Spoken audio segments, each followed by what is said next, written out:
Okay, so this is what it might look like if you guys were taking the HRCI exam. It says, which of the following was established by a Sarbanes-Oxley Act?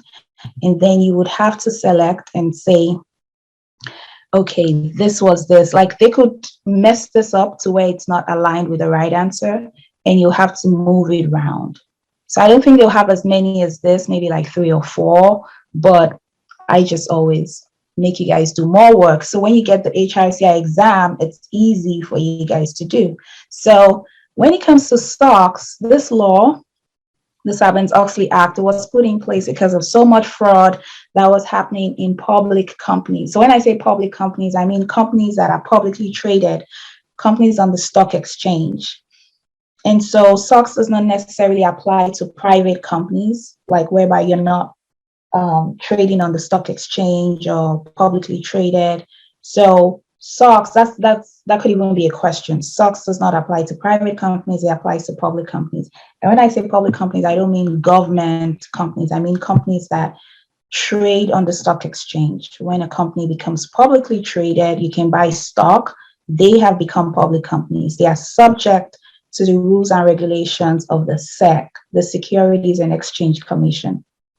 And so because of so much fraud that was happening, like Enron, I don't know if you guys have heard of Enron, WorldCom, there's a movie about it on Netflix even. So Enron, they would inflate their stock price and make it seem like they're doing so well, because it's when you do well that your stock price increases.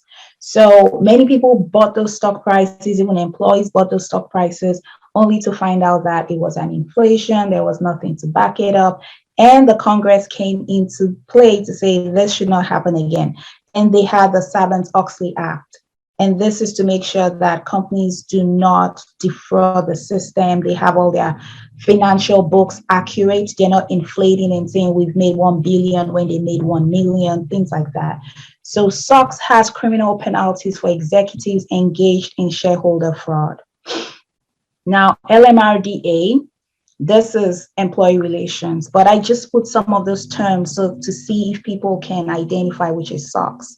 So LMRDA, they place controls on internal union operations. Don't worry about this now. Now, SOX had whistleblower protection.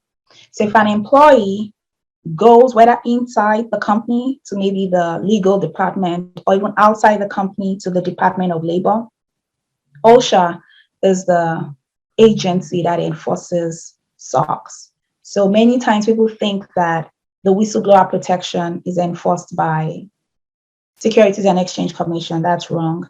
It's OSHA that enforces it. Even though OSHA is Occupational Safety and Health Act, they enforce more than 16 whistleblower protection laws, which we'll talk about when we get to OSHA. But there is whistleblower protection within 180 days that that person realizes that they are being retaliated against. They should go to OSHA. They have to first go to OSHA of the Department of Labor. OSHA tries to handle the matter. If OSHA is not able to, the person can take it to the courts and get redress. So SOX also established what is called the Public Company Accounting Oversight Board. This is because one of the things that made that fraud happen was the audit companies. Now, an audit company is a company that checks the books of these public companies and says, I want to see if what you're saying you have in your financial statement is actually true. Show me the books, show me the money, show me everything. Those audit companies where, if you heard of Arthur Andersen, those audit companies, they were also providing other services for these companies that they were auditing. And this is wrong, because if you're auditing someone, it's like the police also providing other services for not criminals, but potential criminals. Then you kind of have a conflict of interest. So those audit companies were not able to be factual, so to speak, in the work they were doing, because they were providing other services that were making money for them outside of audit. So this company was put in place. Public Company Accounting Oversight Board was put in place to make sure that those kind of things do not happen. And right now with SOX, if you audit a company, a public company, you have to change every 5 years. It can be you audit them all their life, because if it doesn't change, that's when you begin to have all those types of things happen. The Dodd-Frank Act is the act that says whistleblowers are entitled to an award of between 10% and 30% of the monetary sanctions collected in actions brought by SEC.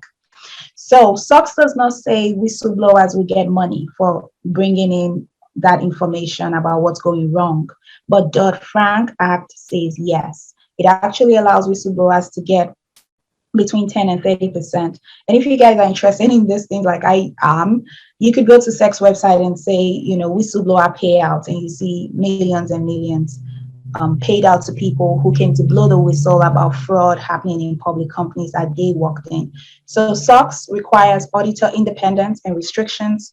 SOX also says you have to have recovery. You can have recovery of executive compensation based on material restatement of financial reports. This is called clawback prohibition.